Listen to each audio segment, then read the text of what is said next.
we want to go to D.C. So Yes. let me set this up for you. Right now, you're watching live. This is President Donald Trump. So he was participating in the swearing-in ceremony for interim U.S. Attorney for D.C., Jeanine Pirro. So right now, he's taking questions from reporters. So take a listen in. That was just announced in the Golden Share. Is that an arrangement you would consider for TikTok as well? Nothing to do with TikTok, totally different kind of a deal. We'll have to get, to do it properly, we'll probably have to get China's approval. China's never easy. China's never easy. TikTok? But I think we'll be able to save TikTok. I'd like to save TikTok. I mean, TikTok was very good to me. I won the young people by 37%. No Republicans ever won, and I won by 37%. And Charlie Kirk will tell you TikTok helped. But Charlie Kirk helped also. He just happens to be here. Look at him. He loves that we mentioned that name, right, Charlie? He's done great, and I appreciate all the help. But with young people, we won by 37%, Charlie, and you helped. But TikTok was amazing. And he was the first one. He said, get on TikTok. So I have a little bit of a warm spot. I know I shouldn't. They'll say, quid pro quo. Put him in jail for the rest of his life. Quid pro quo. No. TikTok was very good to me. I won young people. I don't know if it was because of TikTok, but it was something happened. No Republican has ever won they call them young people. Young people, you can define it a lot of different ways, but I won every age group in young people. And it never happened, and won by 37%. That's a lot. Yeah. Back on Iran, did you warn Prime Minister Netanyahu against taking some sort of actions that could disrupt the talks there? In a phone call last week? Well, I'd like to be honest. Yes, I did. Next question, please. Just last on sanctions. I did, yeah. If Senate Republicans want to push It's not a warning. I said I don't think it's appropriate. What exactly did you tell him? I just said I don't think it's appropriate. We're having very good discussions with him, and I said I don't think it's appropriate right now. Because if we can settle it with a very strong document, very strong, with inspections and no trust. I don't trust anybody. I don't trust anybody. So no trust. I want it very strong where we can go in with inspectors. We can take whatever we want. We can blow up whatever we want, but nobody getting killed. We can blow up a lab, but nobody's going to be in the lab, as opposed to everybody being in the lab and blowing it up, right? Two ways of doing it. Yeah, I told him this would be inappropriate to do right now because we're very close to a solution. Now, that could change at any moment. Could change with a phone call. But right now, I think they want to make a deal, and if we can make a deal, save a lot of lives. Mr. President, when do you think a deal could happen on Iran? On which? A deal with Iran could happen. When do you I don't know. I think over the next couple of weeks, if it happens. Yeah. And on the, when could the administration resume the interviews for foreign students' visa? When do you think your administration could resume these interviews? On what? For the foreign student visa. Yesterday there was... For the French visa? For the French too, but all the foreign students. Oh, for the foreign visas? What are you referring? Foreign visas for what? Are you talking about for colleges? Okay, so you're off of Israel. Now you're talking about colleges, right? Yes, no. Okay. Well, we're going to see. Look, Harvard has been a disaster. They've taken $5 billion plus. $5 billion. Nobody knew that they were making this kind. If we didn't do this, we would have never found this out, Pam. They're taking $5 billion. And I'd rather see that money go to trade schools. And by the way, they're totally anti-Semitic at Harvard, as you know, and some other colleges too, in all fairness to them. And it's been exposed, very exposed. And I think they're dealing very badly. Every time they fight, they lose another $250 million. Yesterday we found another $100 million. And they have, they have a fund, an endowment, $52 billion. All right? They get a lot of that from the United States. And I think it's ridiculous. I think everyone's coming up to me saying, we love the idea of trade schools with that kind of money, and money from others, but money from them.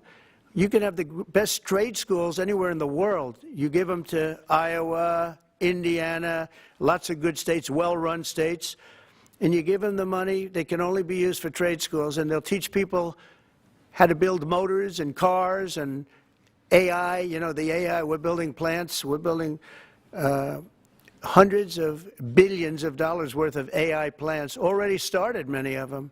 We've never had a boom like we're having now. You're going to see it. There's never been anything like it. So we're up to about $14 trillion in investments. There's never been anything even close. You look at Biden, this guy, they had people leaving as opposed to investing. And they're doing it because of November 5th, and they're doing it because of the tariffs. The tariffs have been tremendous. Well, I can promise you, and I have great respect for the people at the European Union, they wouldn't be over here today negotiating if I didn't put a 50% tariff on. The sad thing is now when I make a deal with them, it's something much more reasonable. They'll say, oh, he was chicken, he was chicken. That's so unbelievable. I usually have the opposite problem. They say, you're too tough. Mr. President, Unheard, there were some Jewish students protesting on campus yesterday. They said they don't want you making these huge cuts, cutting off student visas to Harvard in their name, because they feel Harvard like it has makes to them show more us. of a target. Okay, Harvard has to show us their lists. They have foreign students. About 31% of their students are foreign-based, almost 31%. We want to know where those students come. Are they troublemakers? What countries do they come? And we're not going to, if somebody is coming from a certain country and they're 100% fine, which I hope most of them are, but many of them won't be, you're going to see some very radical people. They're taking people from areas of the world that are very radicalized, and we don't want them making trouble in our country. So I saw yesterday that in the middle of the UK, there was a nice young man. He wants to go back to school at Harvard, and he looked good to me, but I want to check his past. But we want to be able to see why, these countries aren't helping us. They're not investing in Harvard and all of our, we are. So why would 31%, why would a number so big?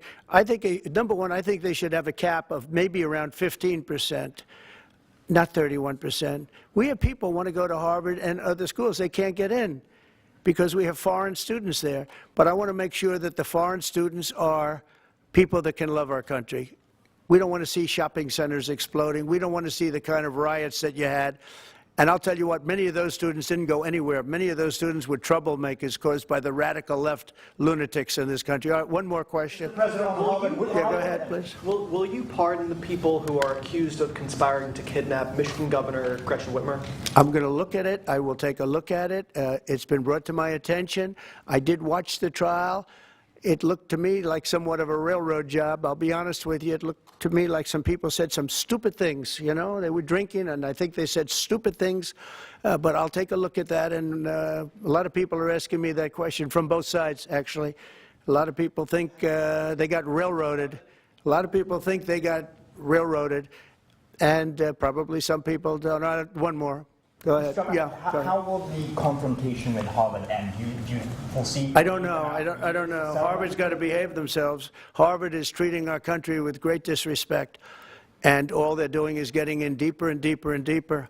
They've got to behave themselves. I'm looking out for the country and for Harvard. I want Harvard to do well. I want Harvard to be great again, probably, because how can it be great? How can it be great when you have Harvard announced 2 weeks ago that they're going to teach remedial mathematics, remedial, meaning they're going to teach low-grade mathematics, like 2 + 2 is 4. How did these people get into Harvard if they can't do basic mathematics? How did they do it? I mean, people with 1,600 in their boards don't get in, and they're letting people in, and they're bragging about how they're teaching them basic mathematics. Where did these people come from? So we have to look at the list, and Harvard has to understand the last thing I want to do is hurt them. They're hurting themselves. They're fighting. Columbia has been really, they were very, very bad what they've done. They're very anti-Semitic and lots of other things, but they're working with us on finding a solution. And, they're taking off that hot seat.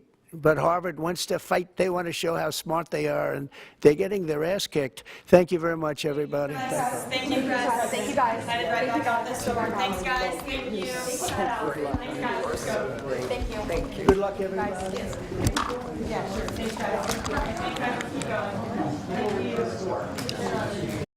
You're watching Live Impact News on WCNC Plus. That right there was President Donald Trump. That shot went to color bars, but that was Donald Trump live there in the White House. He was there for a swearing-in ceremony for the interim U.S. Attorney for D.C., District of Columbia.